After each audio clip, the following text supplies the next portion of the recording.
And here's a reason. People who can manage their time can manage their finances. I will put money on that theory. Buy this, sell this. They're making money on every trade. They want you to Yes. follow every little nuance. I love Tony Robbins. I quote him. There's no competition. There's more than enough. There are more than enough ears who want to learn something. Because when I hear someone say, oh, I own a duplex, I love my passive income, I cannot stop laughing in their face. I mean, I didn't grow up rich, but I grew up, I guess you would call solidly middle class. My father was an engineer. My mother had been a school teacher. I was maybe one of the poorest kids in my college. My dad was a carpenter. My mom was in banking. Listen, I'm red-blooded. There's no blue blood going on here. Our author who has joined us today, she is a world-renowned expert on finance, and she literally wrote the book on what self-made millionaires do that most people don't. Apple has a moat. Disney, no matter what the share price is, no matter what it's going through, it has a moat.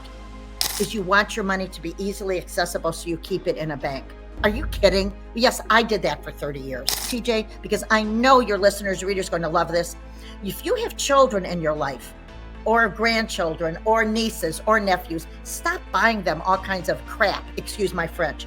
Instead, what I've done with my grandchildren 4 years ago, they were 7 and 11, I said, no more toys, no more clothes. Every single Christmas, every single birthday, they get a share of stock. And if his stock's expensive, maybe $500, they're not getting a $500 gift from me. I might buy a partial share, which is called a fractionate share.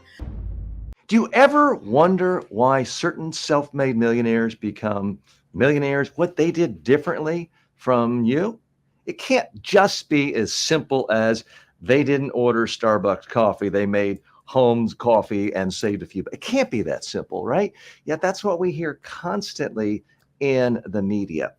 Well, wouldn't you like to know the real reason? I'm very, very excited about our author who has joined us today. She is a world-renowned expert on finance, and she literally wrote the book on what self-made millionaires do that most people don't. She's written nearly a dozen books on finance. Her most recent book is The Wannabe Investor. I'm very happy to bring to our stage Anne Marie Sabbath. Anne Marie, how are you today? Great, TJ. Thank you for having me. I'm thrilled to be here. Thanks for being here. Now, we are helping a show about helping people be more successful in all aspects of life. And it's very hard to be successful if you can't pay for last month's rent. It's very hard to be successful if you can't afford the lifestyle that you want, that your family wants. And we're primarily about helping people communicate more effectively and having more confidence in communication. And when it comes to finance, there's so much miscommunication out there. People are constantly hearing, well, you got to invest everything in Bitcoin. And if it goes down 80%, well, tough. Or you got to be born to wealth. There is a lot of inherited wealth in this country. You got to go, if you don't get into Harvard, your career's over and you'll be poor and you'll be a dishwasher the rest of your life. So many messages, many of them conflicting about how to build wealth, how to invest. Tell us, what are the biggest lessons you learned in all of your research on what self-made millionaires do differently from average people? I sure will, TJ. First of all, if anyone tells your listeners any of those things, I'm going to say one thing to them: choose new friends. That is absolutely wrong. Let me tell you, everything I have written about, I have had to learn on my own. And so it's very easy. Becoming a millionaire, a self-made millionaire, is not about money. It's about the habits. This is what is amazing. And when I assessed it, I recognized something. I'll give you a quick example. I had a friend who was a producer with a major television show. I won't tell you what it is. However, it has numbers in it. And she complained about money all the time. And she was always late. And then I observed people who were self-made millionaires, and I put two and two together. And so one of the things I have made a point of including in this particular book, what self-made millionaires do that most people don't, is Never be on time, be early. And here's a reason. People who can manage their time can manage their finances. I will put money on that theory. You have 5 friends, someone is always running late. Guess what? I understand once in a while. However, it doesn't work. I was late for 35 years. And so I'm an expert at having been late. However, I learned, and this is what I want to tell your viewers, your listeners. You write down the time you have to leave. You don't write down the time you have to be somewhere. That is the secret for mastering. So the reason I'm saying all this, it's so essential and it's really easy. It's not a quick rich theme. It's changing habits. That's what it's all about. Money is your friend. Mm-hmm. Emery, you mentioned habits. And one of the things, because I read a lot of books about finance and investing, and every book has different nuances, but at some level, they all deal with human nature and the problem with human nature, because it's human nature to want more, to want today, to discount future self in exchange for today's self. It's always going to be more fun to spend every penny you have today for today. If you knew you were dying today, it's more fun to spend today. There's no doubt about it. And yet every investor book says, okay, the way to wealth is save 20, maybe 30% of every dollar that comes in. It doesn't even matter if you make minimum wage. If you don't spend 20, 30% of every dollar you make and you invest it just in an index fund and you never pick a winning stock in your life, you will be a multimillionaire at some point. And yet it's not fun to not spend. Well, here's the deal, TJ. Coffins do not have pockets. That's number one. So it's essential to enjoy your life along the way. However, the most important thing, and let me tell you, I didn't listen. When I was 20, I thought I was smarter than the rest of the world, and I wasn't. The most important thing is pay yourself first. You do not have to make a lot. People who make very little are often become self-made millionaires for one reason, because they pay themselves first, and it's how they use their money. I'll give you an example. An example is they pack their lunch rather than spending $15 a day for lunch. There you are. 15 times 30. Are you kidding me? $450 a month where you can use that. So it's not how much you make. Don't blame it on your boss for not giving you additional money. It's you and how you manage it. The most important thing is more. Listen, there are a lot of things to do for fun. So the key, if we want to talk about, the most important thing is passive income means money that's working for you, me, and your listeners and viewers right now. As we are doing this, what is it that we're doing? Do we own a piece of real estate and is it appreciating over time? Do we have our money in the stock market and we wait a minimum of 10 years? If Warren Buffett has said, in fact, I'm going to his conference this week and I can't wait. Warren Buffett says, if you're not going to keep a stock for 10 years, don't keep it for 10 minutes. If it starts fast, it ends fast. And so this is called long-term approach. So we're going to get into that when you're ready. However, it's not a quick witch scheme. There are no scams going on. And I can't wait to tell you why I love my competition like Dave Ramsey so much. Okay. Now you mentioned Warren Buffett, and Yes. Warren Buffett is, by most accounts, the most successful investor of all time. He is a great communicator.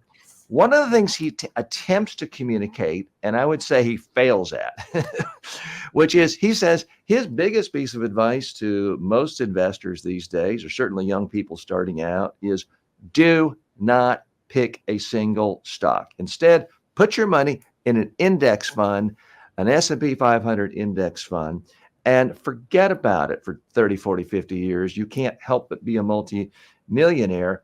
And I never hear anyone quoting that, basically. Certainly when he goes on CNBC, that's the last thing anyone wants to hear, because every single player, every advertiser, every other guest has an incentive. Buy this, sell this. They're making money on every trade. They want you to follow every little nuance. What do you think of his basic advice, which is it's foolish for most individuals to even pick a stock? They should just buy an index fund. Well, Warren Buffett's right. I mean, come on. And I'll tell you why. And it's not because I'm going, it's not because I'm going to be leaving Thursday. The reason is when people don't know what they're doing, they should choose an index fund. And I'm not going to advise people what to buy. That's why I tell you, it took me 10 years to study under someone. And I'm not an advisor, I'm a real person who learned to be going from a wannabe to a seasoned investor. And I'm learning every single day. However, the key is you always want to diversify. So if people choose to put their money in an index fund, set it and forget it, that's the way to do it. Now, I will tell you something, TJ, Warren Buffett, more than 42%, and I might be off a percentage, more than 40 some percent of the holdings of Warren Buffett, as far as stocks, is in Apple stock. And the reason he didn't buy 42%, it continued to grow. So what I'm saying to you is it might not be the right thing for you or me, although I love what he's done. The most important thing is to recognize what is it that your end goal is. You have to start a trip, whether it's a financial trip or anything. What is your end goal? That's the key. How long do you have? What is your risk tolerance? Now, remember, I'm not an advisor. I'm an ordinary person who learned an extraordinary thing. And candidly, If you don't mind, right, let's tease that out a little bit, because there are so many people who write books about finance, and they're either directly or indirectly using it as a marketing tool right. to get all of your net worth so they can get that 1.5%, 2% forever. And I believe Dave Ramsey has a financial services where he gets you in, and Anthony Robbins wrote a book on money, but he was affiliated with a financial company where come on in. And that's not your revenue model, correct? My revenue model is helping other people be successful.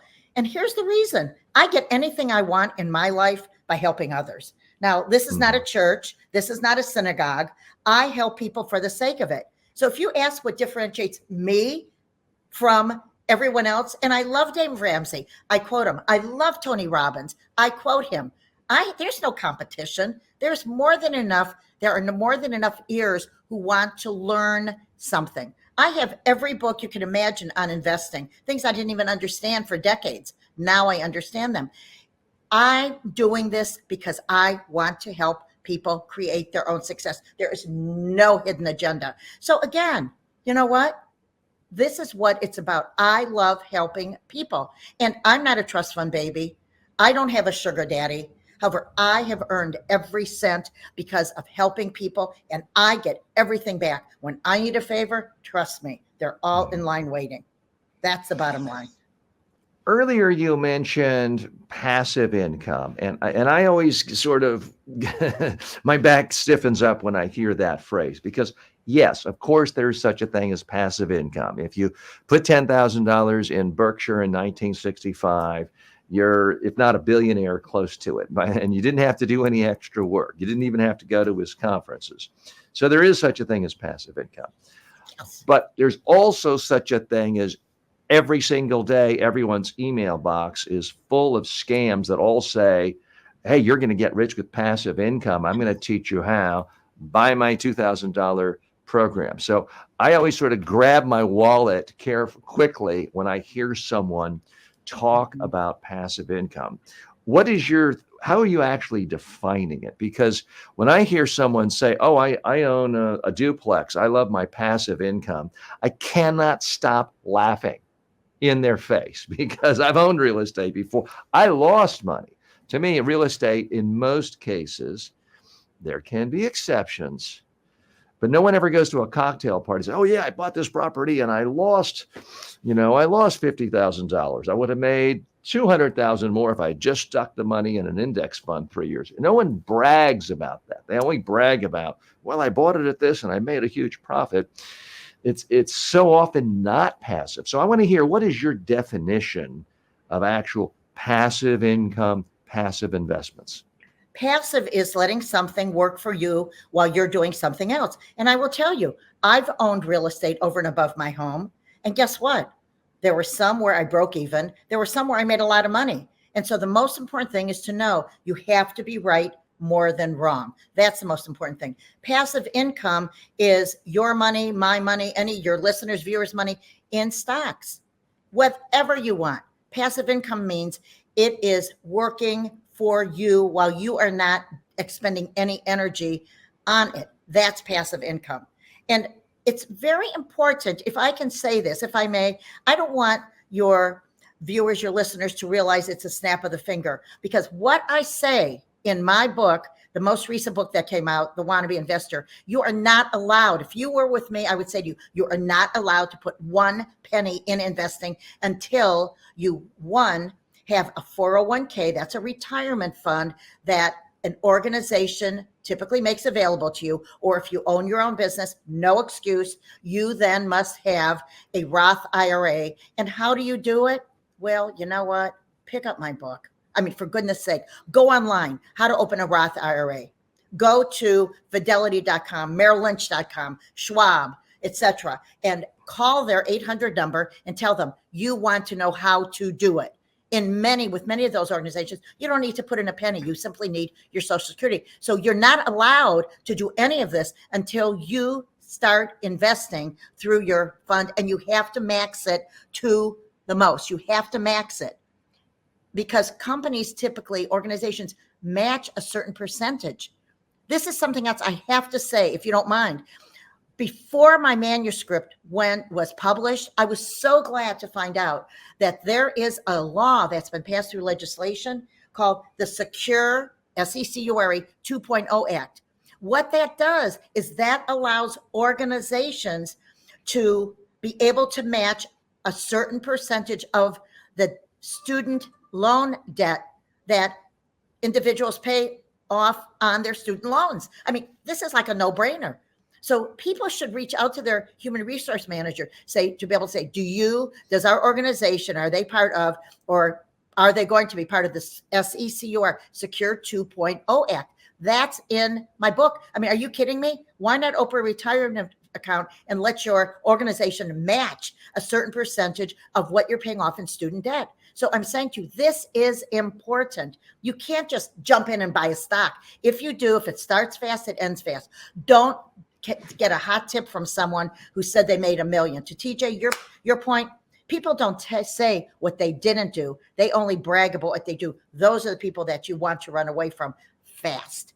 And It's important, if I may say one more thing, have a minimum of 3 months of an emergency fund. Did I have that at 20? Are you kidding? No, I was glad to pay my bills. Are you kidding me? So I speak with authority. This is important. TJ. Now, Anne Marie, again, our show is about communication skills, and you're obviously a passionate communicator. You speak clearly. You're not using jargon and buzzwords. You're not saying like, well, you should mitigate losses at all times. You're a good, clear, simple speaker. I am curious as to how you consciously try to craft your communication style in a wildly crowded field. You've got Dave Ramsey, who has, gazillion books, Susie Orman, who was so dominant for years, but you've got thousands and thousands of people putting out books, many of them with massive promotional budgets because they're using the book just as a hook to get people in to manage their money, to charge, 1-2% sometimes. So I'm not asking you to badmouth your competitors. That's not a bad look on anyone. But how do you differentiate yourself from, the Dave Ramseys, the Susan Ormans of the world? Absolutely. Susie Orman, I should say. I love Susie. I've met Susie. I've attended her seminars. As I mentioned before, I quote Dave. I quote Tony Robbins. What differentiates me is I am accessible. Anytime somebody texts me, 513-200-0449, 513-200-0449. Anytime somebody texts me a question, and it better be legitimate because I'll block you if it's not. Anytime, or anytime someone emails me, and you'll get the email soon, I respond. I am accessible, attainable. I do not live in the clouds. Yes, we all have the same amount of time each day. People do it differently. You don't need to go through my assistant. Guess what? I will respond. This is important. So, text or emails, you have me anytime. I received an email this morning and I responded ASAP because this is essential. The most important thing when communicating is being transparent and being responsive. So, that's what differentiates me. Real person, been there, done that, transparent and responsive. Try me. You'll get something after the show. Mhm. Now, you were candid and admitted when you were 20, you didn't have, 3 months savings. What really was the turning point for you You when know, you said, I got to get my financial house in order? the turning point for me was to stop being a blockhead and to start listening. And to, I was 42 before I started funding my retirement plan. I'm being honest. And then I maxed it like no one else. That's number one. The second thing I did is, as I said at the very beginning, I learned money and scarcity do not go hand in hand. Money and abundance go hand in hand, and it begins with a mindset. That's number two. Number three, I surrounded myself with people I wanted to be like because my mindset, my level of awareness, my financial bank account eventually didn't just happen, became like them. And this is why I love to be accessible for people because I want to help to raise them to do exactly what you do, TJ, to give them the confidence to be able to accomplish their goal. For you, it's presentation, media training. For me, it's assisting them in creating their own success, whether it's financially, whether it is beginning a business, teaching them how to do it. And this is as a gift. I don't have a seminar that they can take. Yes, I do an Eventbrite every few months. And for $39, are you kidding me? That's like 2 lunches. They're welcome to join. And I'm only saying to you, I am not somebody who digs into somebody's pockets. I give to people because I get it back tenfold. Hmm. What's your advice to people who say, I don't have a circle of friends who are already wealthy and successful? I mean, I didn't grow up rich, but I grew up, I guess you would call solidly middle class. My father was an engineer. My mother had been a school teacher. I was maybe one of the poorest kids in my college. I went to a fancy college, but all of a sudden, I'm around a lot of people who do have generational wealth. And some of them were nice enough to fund some of my earlier media projects. But we have a lot of viewers for this show in India and Asia and South America, where it may be that no one in their village has what you and I might consider real wealth. What's your recommendation to them? That's easy. My dad was a carpenter. My mom was in banking. Listen, I'm red blooded. There's no blue blood going on here. And what I did, example, when I started my 33-year-old business in 1987, is every single day, even if it were 20 minutes before I go to bed, I'd have a meeting with somebody I wanted to be like by reading one page of a book about how to start a business. Today, to Mhm. this day, I read something at midnight. I read one page about Warren Buffett's advice, some book that I absolutely love that he wrote. My point is, you don't have to know someone. Get online. And I call it have a meeting with your brain trust advisor, someone who you want to aspire to be like. So there's no excuse if people say, I don't know someone. Come on, give me a break. Quit making excuses. Losers make excuses, winners find solutions. And I want to give you one. Investor. How do you, back to the communication challenges, how do you come up with new stuff to say about finance? And I'll say something here. You might not like it, but I do sometimes put finance in the category of weight loss, in the sense that really everything you need to know about weight loss you could put on a 3x5 card. Eat fewer calories, avoid processed food, certainly avoid real and artificial sugars, exercise every day, eat a lot of green vegetables. That fits on a 3x5 card. If you do that, chances are you'll be what most people would consider a healthy weight, but you can't sell a book that says that. With finance, if you tell people, spend less than you make, invest 20 or 30% of every dollar in whether it's an index fund or some long-term thing where you're not taking it out, live below your means, constantly build skills to improve your value in the marketplace, build your mind so you can work doing stuff you like till the day you die. You will become wealthy if you do that. That fits on a 3x5 card.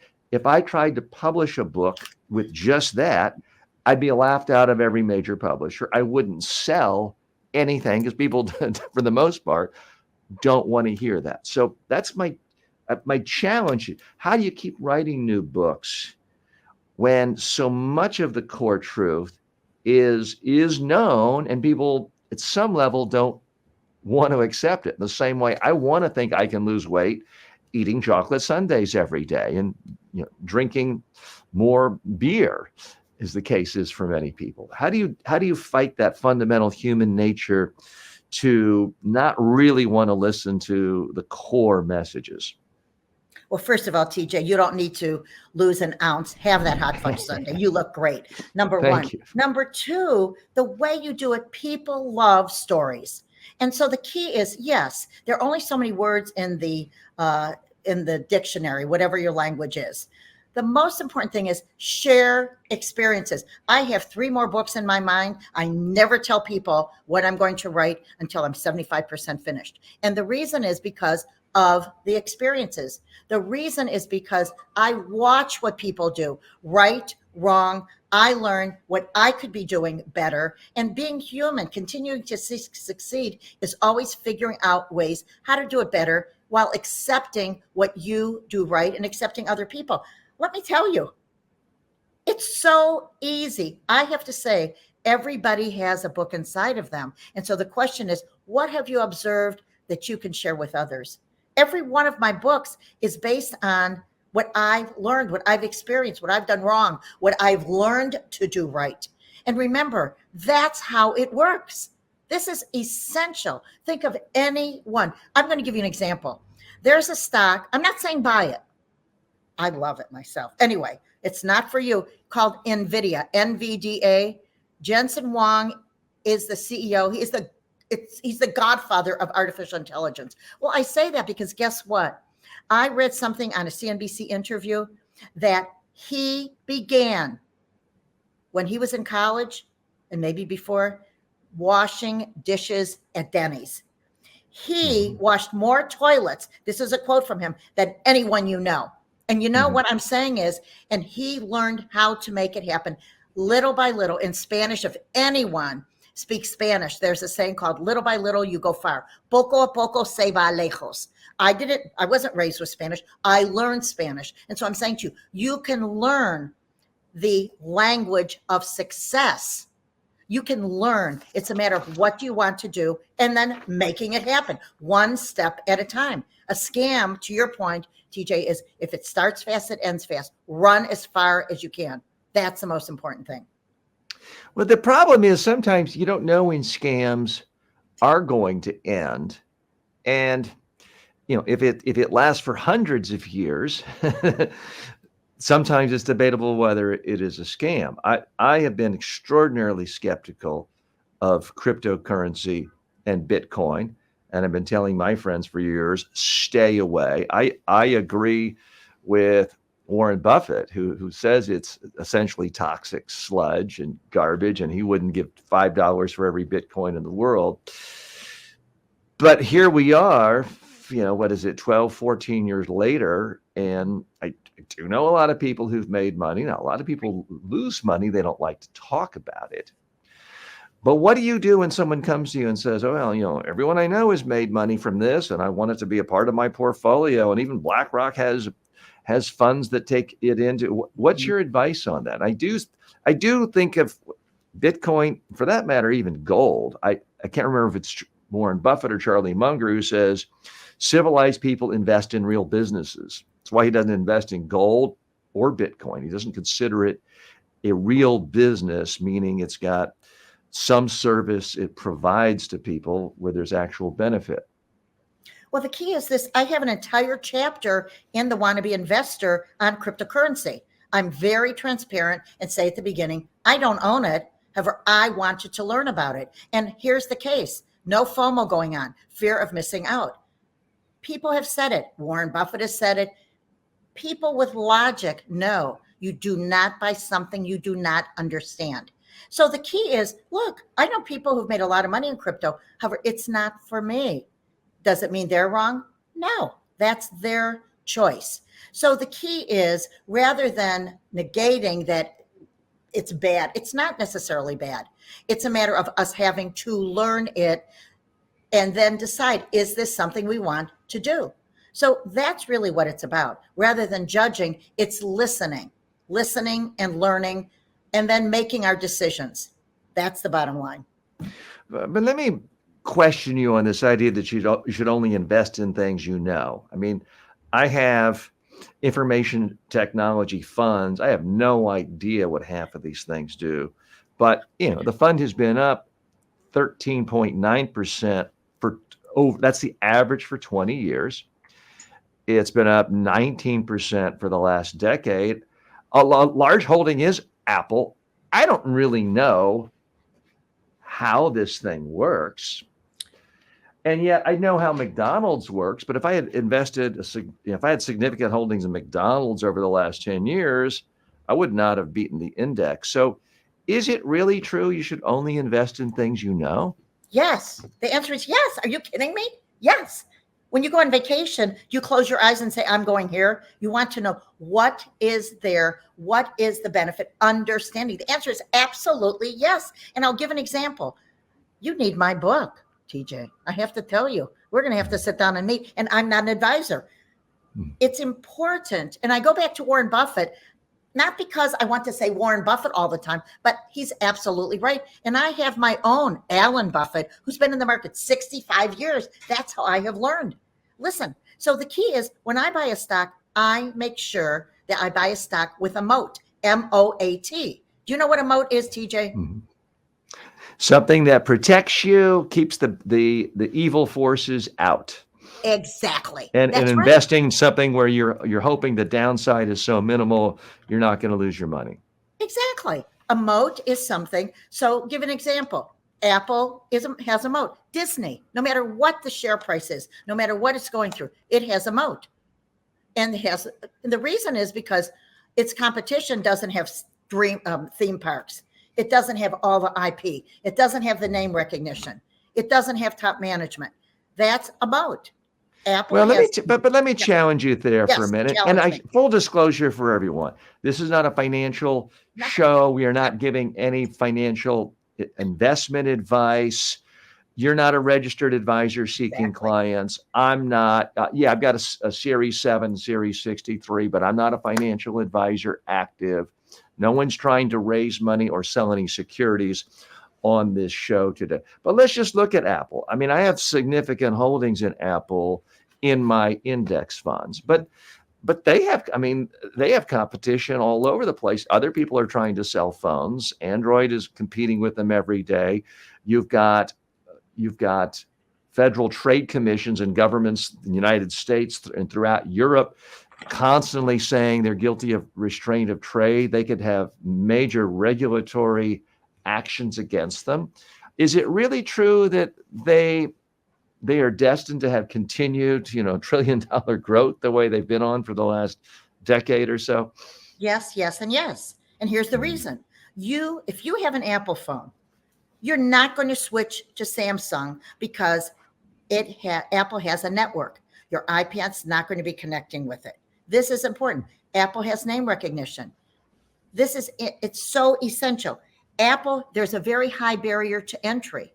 So what that means is you're going to have to do a lot of switching. It's going to be a lot of work to go from Apple to competition. Now, granted, my daughter has a Samsung because that's what her company has given her, and she thinks that's as good as anything else, and that's terrific. The point is, it has intangible assets. How much intellectual property does this have? The key is there are certain stocks that have wide moats. And the only reason I say it means it's wide. Tesla. We're not even going to Tesla. However, Tesla has brand recognition. The founder has plenty of money and could do what he wants when he wants. It doesn't mean it's a wide moat. Maybe it's a narrow moat. However, it still differentiates itself from its competition. And these EV charge centers is most likely going to be one of the major hooks for Tesla. So the key is it's important to understand, what is it? Who are you? What's your risk tolerance? And again, I'm not an advisor. I'm simply telling you I want people to at least understand the language of investing. So when they have a financial advisor, they can at least understand that the person's not speaking Greek. They can have some fluency and be able to ask questions, be able to feel smart rather than say yes, yes, yes, and not understand. That's what this is about. Mm-hmm. Okay, in a moment, we're going to do a couple of segments that I try to do in every interview. And one is it's going to be infomercial time. And I don't mean that in a negative way. I'm going to actually step off for a minute. We're going to put up Anne Marie next to her book. And I want her to pitch us. I want her to get us excited about buying the book. And I want to give her 2-3 minutes to really give the elevator pitch and beyond, to get us excited about this book, and to do it in an unrestrained way, regardless of whether the interviewer asks great questions, dumb questions, no questions. So I'm going to give her the opportunity to do that. The other thing I'm going to do with Anne Marie is I'm going to ask her every financial advisor's I find least favorite. I have a question I ask people in the finance world, and they hate me for asking it.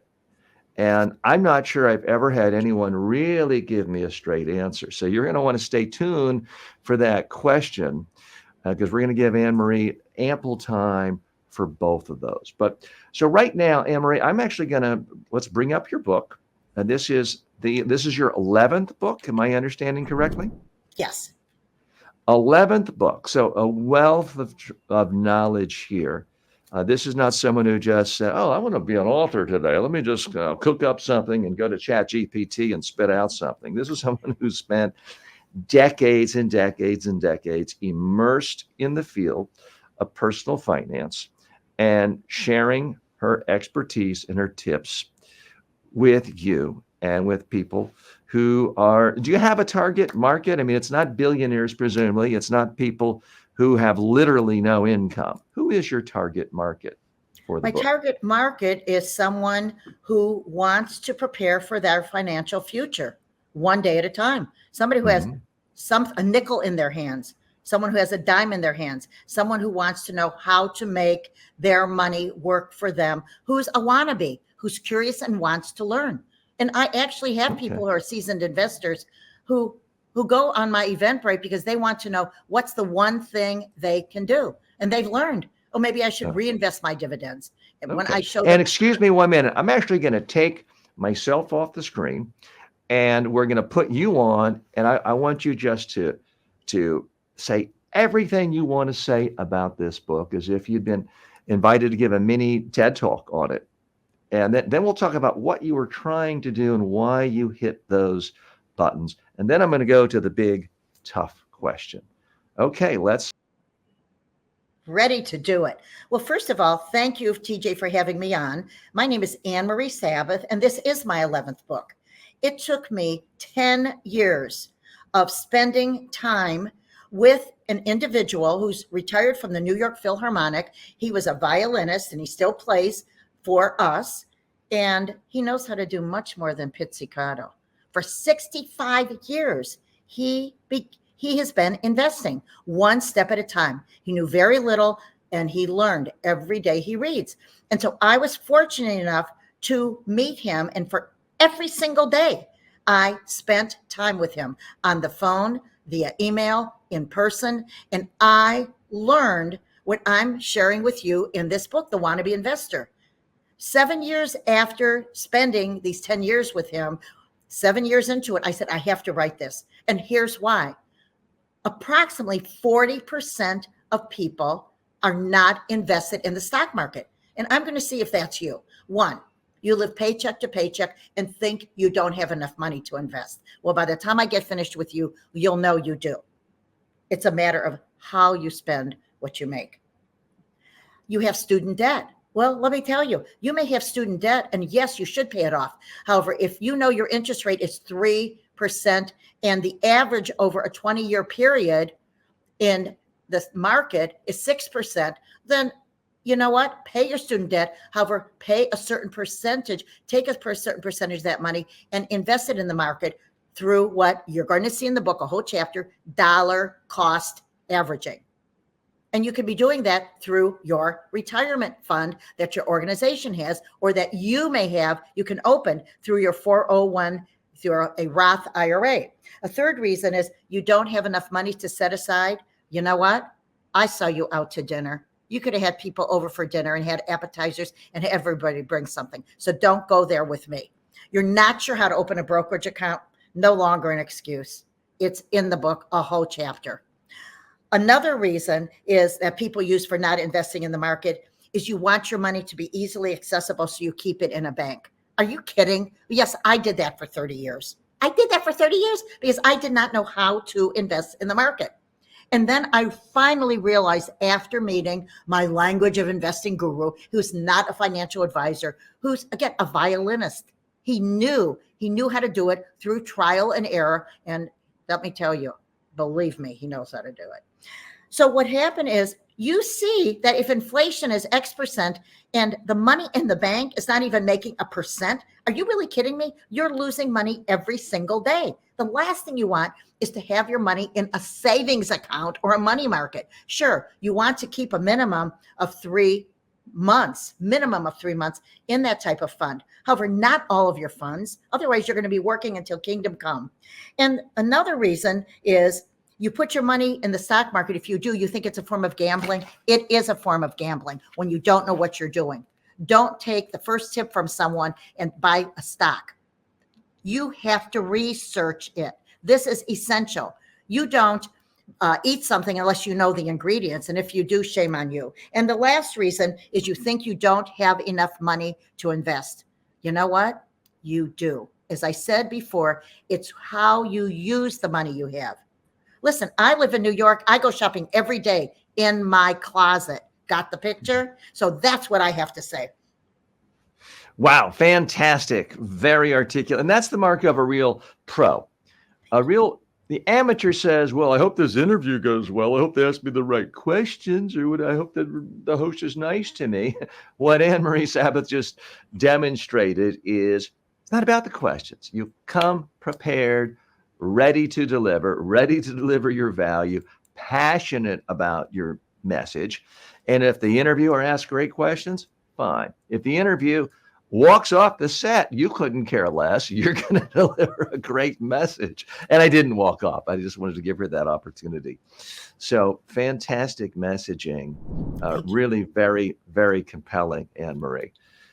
Oh, and we lost your microphone a minute there. Oh, I'm here. Okay, great. Yes, I was whispering. Thank you. Okay, great. Thanks. Okay, and forgive me, this is a bit of a long-winded question, and I'm going to give you as much time as you want to respond. But my question is, where am I wrong? I'm going to lay out a thesis, and I want you to tell me where I'm wrong, and it requires a little background. So I have worked with dozens and dozens and dozens of many of the top fund managers, mostly mutual fund managers. Some of them have been fund manager for the decade. And invariably, they may be up 70%. One literally had the fund of the decade down 70% the next year. What I have come to the conclusion of is no one fund manager really knows anything more than anyone else. Some people can get lucky. 1 year, 5 years, 7, even 10 years. But I go into investing with the idea of it's about long-term. Even though I'm over 60 now, I'm still trying to think of not how can I make a quick buck tomorrow, or a stock market go up or do well for the quarter, but how can I accumulate long-term wealth? And I do think that's most people's history. Long-term financial stability, long-term family wealth, ideally generational wealth. And I think a lot of people really do want that. So Here's my thesis. If you actually look at the track record of the most credentialed, most successful fund managers over a long period of time, 30 years, by numerous studies, at least 95% of them do not beat the market. There you go. To me, that says that, and I'm going to give you time to pick apart any one of my facts or assumptions. To me, that really says that the second you buy an individual stock, what you're essentially saying is you are smarter than that Harvard MBA, that Stanford MBA, who's got 3 Bloombergs on their desk, who's going to lunch with Marie Bartiromo, getting inside information. You think that your ability to pick a stock and research is going to be better than not one of those guys. And these days, it's still about 95% guys. You're saying when you buy a stock, and if you're buying a lot of stocks for your whole portfolio, you're not saying you think you can outsmart one of these Harvard MBAs who's managing a fund with billions of dollars in BlackRock. You're not saying you can do better than half of them.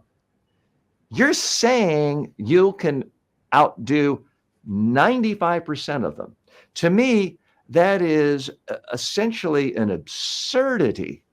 So I personally do not I do not buy a single stock. I only invest in index funds because of that very reason. Yes, it could do well in any week or month or year, but as you mentioned, I'm interested in the more than 10-year period.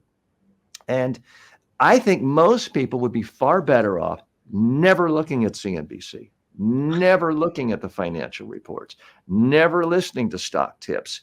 If they simply, every single month, whether it's 20 or 30%, they put it into an S&P 500 index fund, they would save a fortune on fees, and they wouldn't be buying and selling and losing. And when people buy stocks, they panic and they sell and they lose. They say they won't, but they do. If you just put it in and never think about it, you would, by definition, and this has been proven, you would, over the long run, do better than 95% of the most successful financial managers in the world. So, plus you'd have all that time to build a different skill, create content where you're selling things, spend more time doing hobbies rather than, I know so many people who waste all this time day trading and doing things, and over a 5-year period, they forget beating the market, they lost money.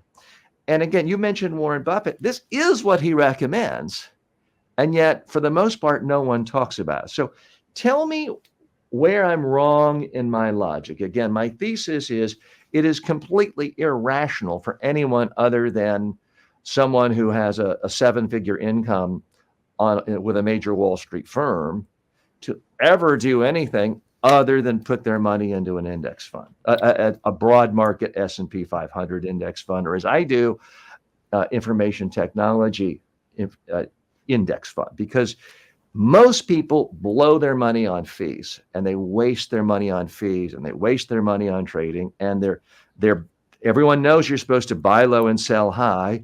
It's very hard to change human nature. People buy high and sell low. If you stick it in an index fund and never look at it till 30 or 40 years ago, you avoid all that. So now I'll be quiet and I'm going to listen to you.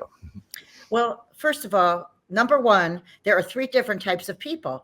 There are people with low risk, medium risk, and high risk. That's tolerance levels. So that's number one. Everybody has to be comfortable about what they do. I do not like CNBC. I love CNBC. Before I even have my first cup of coffee, I turn on CNBC because I have learned so much. Do I agree with them? Not always. I could have changed half their diapers. They're so young. Now, yes, they have something behind them. They have experts behind them. However, I have someone, and this is why I wrote The Wannabe Investor, who's been in the market 65 years. And the proof is in his bottom line. I'm telling you, he is my Alan Buffett. What is it? You tell me somebody who you hear who's been in the market 65 years successfully.